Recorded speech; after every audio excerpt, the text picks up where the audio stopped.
Good evening. Good evening everyone. Once again welcome back to my channel Mindful English with Shivani Sharma. और आज जो मैं आपके लिए वीडियो लेके आई हूँ that is regarding 10th class question paper English language and literature का जो 10th क्लास का फर्स्ट पेपर है. डेट शीट आ गई है आपकी, सीबीएसई बोर्ड की डेट शीट आ गई है और फर्स्ट पेपर हमारा इंग्लिश का ही है. तो मुझे लगा उसकी शुरुआत जो है आपकी प्रिपरेशन की शुरुआत में क्वेश्चन पेपर से करती हूँ. राइट, क्वेश्चन पेपर जो हमारा इंग्लिश का पेपर कितने का, वैसे सारे पेपर 80 मार्क्स का है. 80 मार्क्स को कैसे डिवाइड किया गया है और अगर आप उस मार्क्स के अकॉर्डिंग आप डिवाइड करके तैयारी करेंगे तो आपके लिए स्कोर अच्छा स्कोर करना और भी ज़्यादा आसान हो जाएगा अगर हम उसको थोड़ा सा सिस्टमेटिकली करेंगे, थोड़ा सा कुछ अपनी प्रेपरेशन में चेंज करके करेंगे. राइट, सो इंग्लिश के मार्क्स है 80. इंग्लिश का जो क्वेश्चन पेपर है that will be divided into 3 sections. Section A, section B, section C. Section A में जो है that is of unseen passages.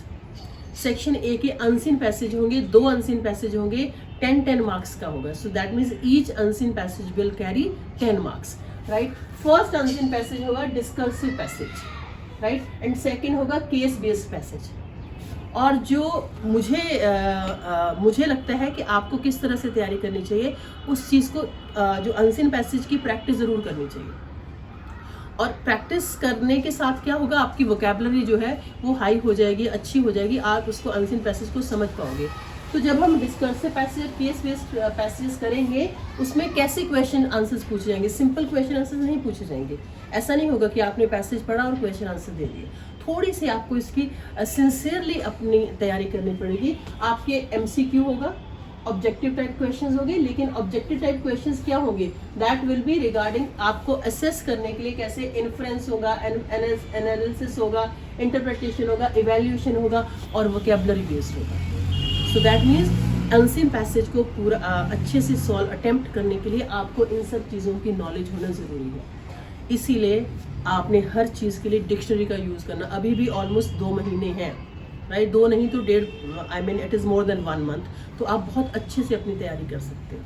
Right, so discursive passage और केस बेस्ड स्टडी, आपको इन चीज़ों की तैयारी करने के लिए आपकी इंग्लिश लैंग्वेज की जो लेवल है वो आपका ठीक होना चाहिए, सही होना चाहिए.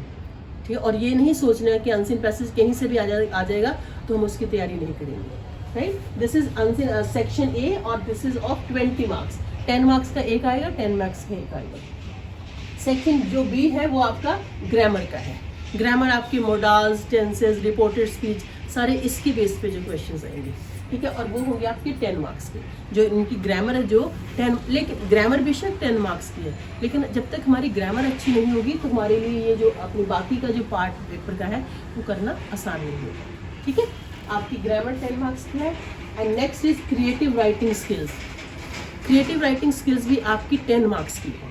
क्रिएटिव राइटिंग स्किल्स में एक पैराग्राफ आएगा. पैराग्राफ कौन सा होगा, एनालिटिकल पैराग्राफ.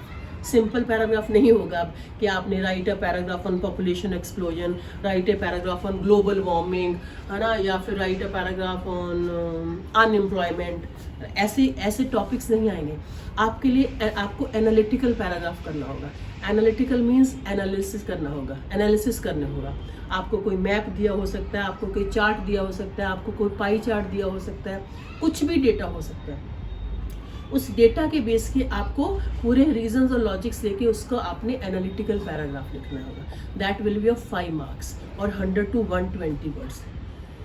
और 10th क्लास आपको एक बच्चों ध्यान देना है कि आपको वर्ड लिमिट का ध्यान रखना है.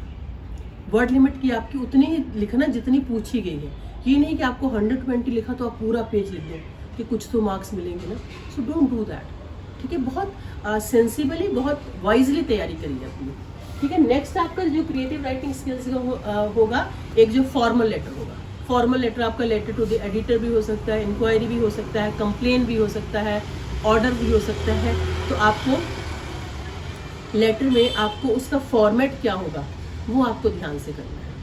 ठीक है, आपको कहाँ पर सेंडर्स एड्रेस होगा, जिसको लिख रहे हो लेटर वो कहाँ आएगा, नीचे जो योर्स है वो कहाँ, ट्रूली कहाँ आएगा, ओबीडियंटली कहाँ आएगा, फेथफुली कहाँ आएगा.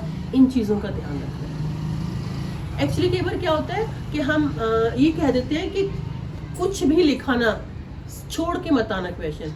वो भी ठीक है, लेकिन अगर हम समझ के लिखेंगे तो वो ज़्यादा अच्छा होगा। आगे हमें नहीं पता वो जो चेकिंग करने वाले एग्जामिनर हैं वो किस मूड के साथ बैठेंगे।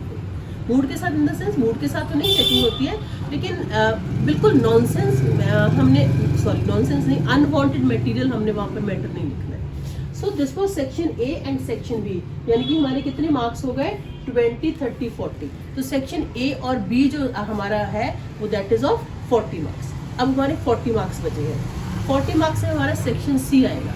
सेक्शन सी में आपकी दोनों बुक्स आएंगी, यानी कि फुटप्रिंट्स विदाउट फीट और फर्स्ट फ्लाइट। अब इसके क्वेश्चंस कैसे आएंगे? अब दोनों में ऑलमोस्ट 10 लेसन है ना, ठीक है, और उसके 100 ड्रेसेस पार्ट 1 पार्ट 2 वो तो सीबीएसई की तरफ से ओमिट हो चुका है, इस बार नहीं है। लेकिन आपको उसकी तैयारी कैसे करनी है?